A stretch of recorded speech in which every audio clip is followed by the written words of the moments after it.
কেমন আছো তোমরা সবাই? আশা করি ভালো আছো। আমি কিন্তু খুব ভালো আছি। তো আজকে আমরা এক জায়গাতে যাবো, তোমরা একটু ভিডিওটা দেখতে থাকো, তাহলে তোমরা বুঝতে পারবে আমরা কোথায় যাচ্ছি।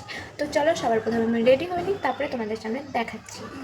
ও গাইজ, এখন কিন্তু আমি রেডি হয়ে গেছি। আর এখন কিন্তু আমি রাস্তায় দাঁড়িয়ে আছি গাড়ির জন্য। আর আমরা কিন্তু অনেকেই যাচ্ছি আমাদের বাড়ি থেকে। তো চলো গাড়িতে উঠি, তারপরে তোমাদের সঙ্গে কথা বলছি।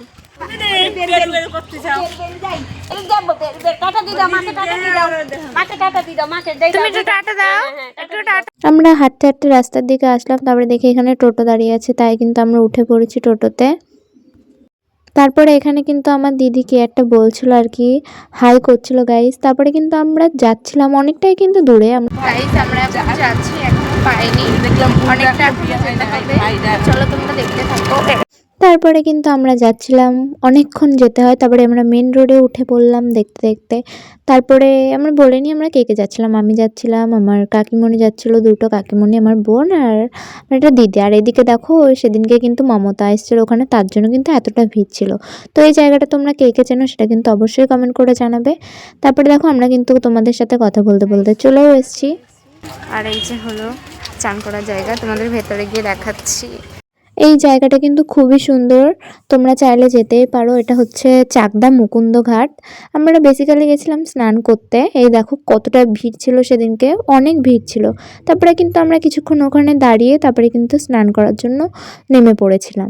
তারপরে আমরা স্নান টান করার পরে একটু জায়গাটা ঘুরে দেখছিলাম আর কি। আমি এদিকে হেঁটে হেঁটে সামনের দিকে যাচ্ছিলাম। জায়গাটা কিন্তু খুবই সুন্দর গাইস, কি বলবো আর। এদিকে দেখো আমার বোন আমাকে বলছিল যে ছবি তুলে দেওয়ার জন্য, তাই কিন্তু আমরা ছবি তোলার জন্য ওইদিকে যাচ্ছিলাম। তারপরে দেখো এখানে অনেকগুলো মন্দির আছে, কিন্তু খুব সুন্দর মন্দিরগুলো। আর আমি আর আমার বোন সামনের দিকে যাচ্ছিলাম। এই দেখো, এই দেখো মন্দির, এই একটা মন্দির। আর ওইখানে একটা ভাইরাল জায়গা, সবাই চেনো, চলো ওখানে যাওয়া যায়। এই ভাইরাল জায়গাটা তো তোমরা সবাই চেনো, এখানে সবাই ফটো তোলে। আর এই দেখো এখানে একটু নতুন করেছে।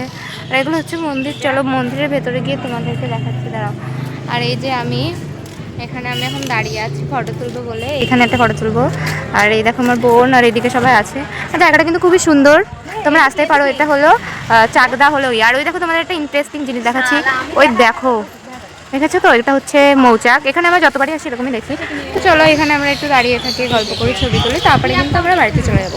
তারপরে কিন্তু আমি আমার কাকিমণিকে কটা ছবি তুলে দিচ্ছিলাম। তারপরে আমি এখানে দাঁড়িয়েছিলাম আর কি। তারপরে এই মন্দিরটায় গিয়ে একটু নমস্কার করে নিলাম। আর এখানে আমি দাঁড়িয়ে দাঁড়িয়ে কি বকবক করছিলাম আমি কিন্তু নিজেই ভুলে গেছি। বকবক করছিলাম আর বিস্কুট খাচ্ছিলাম, আমাদের আর কোনো কাজবাজ নেই। তারপরে হাঁটতে হাঁটতে কিন্তু আর একটা মন্দিরের ভেতরে যাচ্ছিলাম আর কি। তারপরে কিন্তু আমি এদিকে নমস্কারও করে নিলাম। তারপরে দেখো এই মন্দিরের ভেতর কী কী ঠাকুর ছিল। এর ভেতরে মনে হয় একটা কালী ঠাকুর আর একটা শিব ঠাকুর ছিল। তারপরে কিন্তু এখন আমরা বাড়িতে চলে যাচ্ছি। তো এই দেখো আমার বোন কিন্তু সামনে হেঁটে হেঁটে যাচ্ছে। তারপরে বাড়িতে আসার সময় আমরা আর একটা মন্দির দেখতে পাই, তো সেখানেই গেছিলাম। এই মন্দিরটাও কিন্তু খুব সুন্দর, যেহেতু দুপুর ছিল সব বন্ধই হয়ে যাচ্ছিলো। আমরা হেঁটে হেঁটে যাচ্ছি গাইস সামনের দিকে। আর এটা হচ্ছে ইটভাটা। আর আমরা ওই সামনের দিকে যাচ্ছি, দেখে আসি ওখানে কি আছে। আমরা হাঁটতে হাঁটতে সামনের দিকে এসে দেখি এখানে একটা ঘাট ছিল, এখানে সবাই স্নান করছিল। আর এখানে খুব সুন্দর হাওয়া দিচ্ছিল, আমরা ওখানে কিছুক্ষণ দাঁড়িয়েছিলাম। তারপরে কিন্তু আমরা কিছু খাবার খেয়ে নিয়েছিলাম, আর যেহেতু গরম ছিল তাই আইসক্রিম খেয়েছিলাম। তারপরে কিন্তু আমরা বাড়িতে চলে এসেছিলাম গাইস। টাটা গাইস, নেক্সট ভিডিওর জন্য অপেক্ষা করো।